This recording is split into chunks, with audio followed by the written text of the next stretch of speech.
Hello বন্ধুরা, আজকে আপনাদেরকে বৃষ্টি সম্পর্কে জানাবো। বৃষ্টি কেন হয়, কিভাবে হয় সে সম্পর্কে আজকে জানবো। চলুন শুরু করা যাক।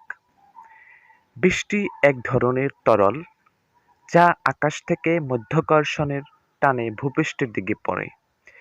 পৃথিবীর বায়ুমণ্ডলে জলীয় বাষ্প ঘনীভূত হয়ে মেঘের সৃষ্টি করে।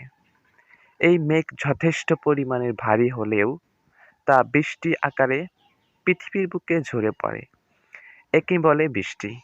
বিশ্বের অধিকাংশ অঞ্চলে বৃষ্টির সুপেয় জলের বড় উৎস। বিচিত্র জৈবিক ব্যবস্থাকে বাঁচিয়ে রাখতে, জলবিদ্যুৎ প্রকল্পগুলো সচল রাখতে ও কৃষি সেচ ব্যবস্থা সচল রাখতে বৃষ্টির প্রয়োজন হয়। যদিও সব ধরনের বৃষ্টি ভূপৃষ্ঠে পর্যন্ত পৌঁছায় না, শুকনো বাতাসের মধ্য দিয়ে পড়ার সময় কিছু বৃষ্টির বিন্দু শুকিয়ে যায়। ভরগা নামে পরিচিত এই বৈশিষ্ট্যটি শুষ্ক মরুভূমি অঞ্চলে দেখা যায়।